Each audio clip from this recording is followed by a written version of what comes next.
سب سے پہلے لوح محفوظ پر موجود تھا۔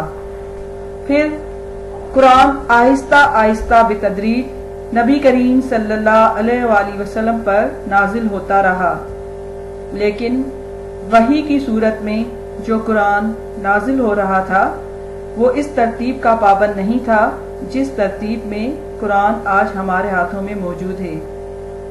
دراصل اسی ترتیب کی شکل میں قرآن کریم لوح محفوظ پر موجود تھا، لیکن مسیحت اور ضرورت انسانی کے تقاضے کے مطابق اللہ تعالیٰ نے جب بھی جو حکم چاہا نازل فرما دیا، اور وہ حکم عین اس وقت و حالات کے مطابق ہوتا تھا۔ نزول قرآن کے وقت نبی کریم صلی اللہ علیہ وآلہ وسلم کا یہ طریقہ کار رہا کہ اپنے چند صحابہ کرام کے ذمہ یہ کام سپرد کر دیا کہ وحی الہی کو تحریر میں لے آئیں۔ آپ صلی اللہ علیہ وآلہ وسلم آیت کے نزول کے بعد وضاحت فرما دیتے کہ یہ آیت فلاں سورت کے فلاں آیت کے بعد یا پہلے لکھی جائے گی، اور یہ کام بھی آپ نے اللہ تعالیٰ کی مرضی سے کیا، اس میں آپ صلی اللہ علیہ وآلہ وسلم کی مرضی کو کوئی دخل نہ تھا۔ یعنی آپ صلی اللہ علیہ وآلہ وسلم نے نزول قرآن مکمل ہونے پر تمام آیات اور سورتوں کی ترتیب کی وضاحت فرما دی تھی۔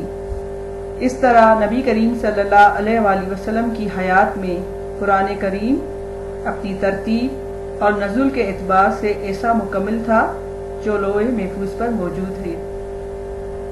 تدوین قرآن۔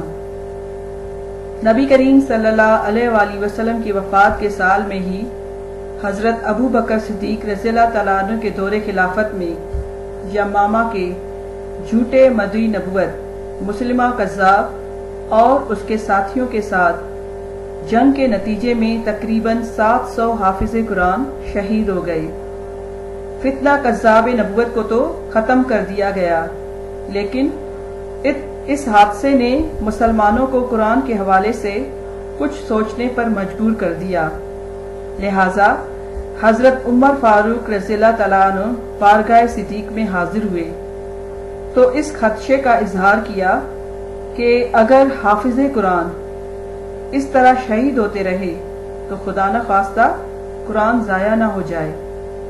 حضرت ابو بکر صدیق رضی اللہ تعالیٰ عنہ نے صحابہ کرام کو جمع فرمایا اور خاص طور سے کاتبان وحی سے رابطہ کیا اور حضرت زید بن ثابت کو اس عظیم کام کے لیے مقرر فرمایا اور انہیں قرآن کو ایک جگہ جمع کر کے کتابی شکل میں پیش کرنے کی خدمت سونپ دی گئی۔ قرآن کریم کی سب سے زیادہ محفوظ صورت تو وہ تھی جو صحابہ کرام کے سینوں میں محفوظ تھی۔ علاوہ ازیں کھجور کی چھال اور ہڈیوں وغیرہ پر آیات تحریر تھی۔ ان صحابہ کرام نے دن رات ایک کر کے نہایت دیانتداری سے ایک نسخہ قرآن کریم کتابی شکل میں حضرت ابو بکر صدیق رضی اللہ تعالیٰ عنہ کو پیش کیا۔ اس کی ترتیب وہی تھی جو نبی کریم صلی اللہ علیہ وآلہ وسلم نے اپنی حیات مبارکہ میں ہدایات دے کر قرآن کریم کو وحی الہی کی روشنی میں ترتیب دی۔ یہ قرآن پاک حضرت ابو بکر صدیق رضی اللہ تعالیٰ عنہ کے بعد حضرت عمر فاروق رضی اللہ تعالیٰ عنہ کے پاس رہا، پھر یہ ام المومنین حضرت حفصہ رضی اللہ تعالیٰ عنہ کے پاس محفوظ رہا۔ اعراب۔ حضرت عثمان غنی رضی اللہ تعالیٰ عنہ کے زمانے میں قرآن کریم کی تقسیم ہر طرح ہو چکی تھی، سورتوں کے ذریعے سے بھی اور 7 منزلوں کے ذریعے سے بھی، لیکن وقت گزرنے کے ساتھ جب اسلامی فتوحات کا دائرہ وسیع سے وسیع تر ہوتا چلا گیا اور لوگ اسلام کی حقانیت سے متاثر ہو کر اس میں شمولیت اختیار کرنے لگے تو ایک بڑا مسئلہ غیر عربی لوگوں کے ساتھ پیش آیا۔ وہ قرآن کو صحیح تلاوت کرنے سے قاصر تھے کیونکہ عربی ان کی مادری زبان نہیں تھی۔ عربی صورتوں کے بغیر نماز بھی ادا نہیں کی جا سکتی تھی۔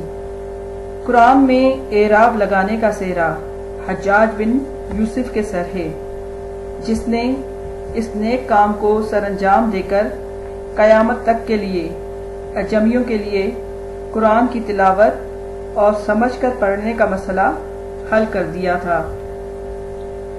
قرآن پاک میں ٹوٹل 114 صورتیں ہیں، 86 مکی ہیں اور 28 مدنی۔ قرآن پاک میں ٹوٹل آیات 6666 ہیں، 540 رکوع ہیں۔ قرآن پاک میں 14 سجدے اور 7 منزلیں ہیں۔ قرآن پاک میں ٹوٹل 30 پارے ہیں۔ نزول کے اعتبار سے صحابہ کرام اور مفسرین نے قرآنی صورتوں کو 2 حصوں میں تقسیم کیا ہے، مکی صورتیں اور مدنی صورتیں۔ مکی صورتیں مکی زندگی کے 13 سالوں میں یعنی ہجرت مدینہ سے قبل تک کی تمام صورتیں مکی کہلاتی ہیں۔ یہ عام طور پر بڑی صورتیں ہیں۔ ان کے مخاطب زیادہ تر کفار تھے۔ توحید کا نعرہ اولیت کا حامل تھا۔ یہ سب اس لیے تھا کہ مکے میں کفر و شرک کا جو بازار گرم تھا، اس کے مقابلے میں توحید کا پیغام ہی ضروری تھا۔ مکی صورتوں کی زیادہ تر مضامین عقائد، ایمانیات، دلائل اور وحدانیت پر مشتمل ہیں۔ مدنی صورتیں جو صورتیں ہجرت مدینہ کے بعد نازل ہوئیں وہ مدنی صورتیں کہلاتی ہیں۔ مدینے میں چونکہ عملی طور پر اسلامی ریاست شروع ہو چکی تھی، لہذا 10 سال تک جو صورتیں نازل ہوئیں ان میں ایک طرف کفار، منافقین اور مسلمان مخاطب ہیں تو دوسری طرف نظام حیات، نظام حکومت و سیاست، معیشت و معاشرت اور اخلاقی زندگی کے تقریباً تمام پہلوؤں کا بیان انتہائی فصیح و بلیغ انداز میں کیا گیا ہے۔ قرآن مجید کے اسماء عرف عام میں اللہ کی آخری کتاب ہدایت کو قرآن مجید کہا جاتا ہے۔ قرآن مجید میں اس کتاب ہدایت کا متعدد ناموں سے ذکر کیا گیا ہے اور یہ مختلف نام دراصل اس کی مختلف خصوصیات اور صفات کو واضح کرتے ہیں۔ قرآن میں اسماء قرآن کی تعداد 55 بتائی گئی ہے، جن میں سے چند یہ ہیں: نمبر 1 الکتاب، نمبر 2 الفرقان یعنی حق و باطل کے درمیان فرق کرنے والی کتاب، نمبر 3 ہدیٰ یعنی ہدایت رہنمائی کتاب، نمبر 4 موعظۃ یعنی نصیحت، نمبر 5 تذکرۃ یعنی عبرت اور نصیحت والی کتاب، نمبر 6 بینۃ یعنی کھلی نشانی یا واضح دلیل، نمبر 7 مجید یعنی بزرگ، نمبر 8 مبارک یعنی برکت والی، نمبر 9 البیان و تبین ہر بات کا بیان اور وضاحت، نمبر 10 نور، نمبر 11 حکیم یعنی حکمت والا، نمبر 12 العزیز یعنی عزت والا۔